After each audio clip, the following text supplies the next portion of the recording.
2025 წელი ბიზნესისთვის საკმაოდ რთულად დაიწყო. ქვეყანაში არსებულმა ვითარებამ მომხმარებლის აქტივობის კლება განაპირობა და მაგალითად სახელმწიფო პერიოდმა უჩვეულოდ 7 ტემპით ჩაიარა. თუმცა განსხვავებული რეალობა დადგა მარტის დღესასწაულების დროს. 3-8 მარტის პერიოდში თითქმის ყველა მიმართულებით, რომელიც ამ პერიოდში აქტუალურია, გაყიდვები გაიზარდა. ვიშლისტი ერთ-ერთი მათგანია, რომელმაც დიდის დღესთან დაკავშირებით სპეციალური კამპანიები აწარმოა, რომელმაც გამორჩეულად ძიმუშავა. იანვარი და თებერვალიც კი საკმაოდ რთული იყო, დეკემბერიც რთული იყო, უკვე ვიცით და უკვე გქონდა თქვენთანაც ამაზე კომუნიკაცია. იანვარი, თებერვალიც საკმაოდ, ასე ვთქვათ, არ იყო იმდენად აქტიური, როგორც გეგმავდით, არ მოგცა ის ზრდა, რაც ჰქონდა დაგეგმილი, მიუხედავად იმისა, რომ ჩვენ აქტივობები არ გაგვიწყვეტია, მაინც ძალიან საინტერესო სიახლეებს და საინტერესო აქციებს მაინც თავაზობდით მომხმარებელს, თუმცა მაინც ჩვენ ვფიქრობთ, რომ მაინც ამ მარტის აქციებს ელოდებოდნენ, იმიტომ რომ წინა წლებიდან იცოდნენ, რომ მარტში ყოველთვის რაღაცა განსაკუთრებული უნდა შეგვეთავაზებინა და სწორედ მარტმა მოგცა ის შედეგი, რასაც თქვათ, ვგეგმავდით და ველოდებოდით და ჯერჯერობით არსებული რთული ვითარებისა, მაინც ის გეგმა, რაც ჰქონდა მარტზე მიმართული, ჯერჯერობით მივყვებით ამ გეგმას და ამართლებს, ასე ვთქვათ, ჩვენი ეს აქტივობები. გაყიდვების ზრდა დაფიქსირდა ხელნაკეთი შოკოლადების სექტორშიც. რა თქმა უნდა, რომ აღნიშნული დღესასწაულების პერიოდში შოკოლადის ასაჩუქრად ერთ-ერთი საუკეთესო გადაწყვეტილებაა. ამიტომ მომხმარებლის დინამიკა მოიმატა. მიუხედავად იმისა, რომ წლის ამ დროს სექტორს მუდმივად ზრდა უფიქსირდება, 2025 წლის მარტი წინა წლის ანალოგიურ პერიოდთან შედარებით უფრო აქტიურიც აღმოჩნდა. სადღესასწაულო პერიოდში ნამდვილად გაზრდილია მოთხოვნა, ზოგადად მოთხოვნა წლიდან წლამდე ხელნაკეთ შოკოლადზე იზრდება, რაც ძალიან სასიხარულოა. ამასთან ერთად იზრდება სხვადასხვა სეგმენტიდან მოთხოვნა, ეს არის როგორც კორპორატიული შეკვეთები, ასევე საცალო გაყიდვები, ძალიან ხშირია რაღაც ინდივიდუალური შეკვეთები ან უკვე არსებული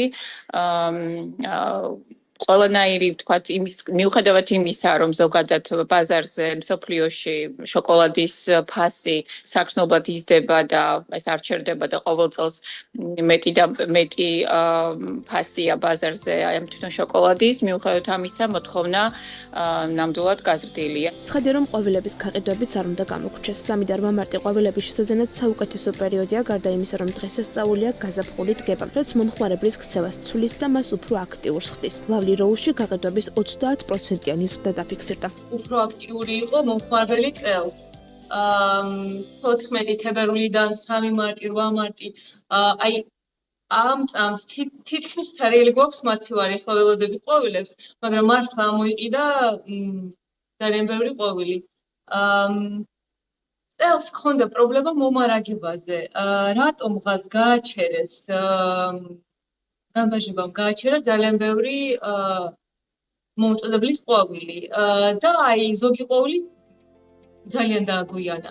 და ელექტრონული კომერცია, რომელიც ბოლო წლებში განსაკუთრებულად აქტუალური გახდა და მომხმარებლების დიდი ნაწილი საჩუქრების შესაძენად სწორედ ონლაინ შოპინგს მიმართავს. დროის დაზოგვის და პროდუქტის სწრაფად მიღების მიზნით მომხმარებლების რაოდენობა ყოველწლიურად იზრდება, თუმცა საზღვარგარეთიდან ამანათების გამოწერის აქტუალურობის პარალელურად ქართულ ელექტრონულ კომერციას ის შედეგები არ დაუფიქსირებია, რისი მოლოდინიც არსებობდა. ისეთ კატეგორიებზე, რომელიც შეიძლება იყოს დაუშვათ სარვამარტო პროდუქცია, ხო, ყვავილები იქნება თუ სხვა პროდუქცია საჩუქრე პროდუქცია, მასზე მოთხოვნა ცხადია პერიოდში მზარდი არის, ისევე როგორც ახალი წლის პერიოდში გაზრდილი იყო შედარებით დაუშვათ გაყიდვები, თუმცა აი დინამიკა საბოლოო ჯამში, ზოგადი დინამიკა ბაზრის, ასე ვთქვათ, არის შემცირებული ელექტრონული კომერციის მიმართულებით, თუმცა საცალოში დაუშვათ აი ეს მიმართულება, ხო, აი რაც არის სადღესასწაულო, რაც სწრაფად სჭირდება ადამიანს და რასაც ეს კონკურენცია, საერთაშორისო კონკურენცია იმდენად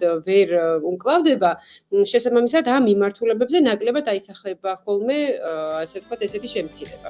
სხვადასხვა ბიზნეს სექტორის წარმომადგენლები ახლა საღდგომო პერიოდს ელოდებიან, როცა მომხმარებელი კვლავ გააქტიურდება. შესაბამისად, ისინი აცხადებენ, რომ გაზაფხულმა წინა საახალწლოდ ჩავარდნა, ერთგვარად დააბალანსა კიდევაც.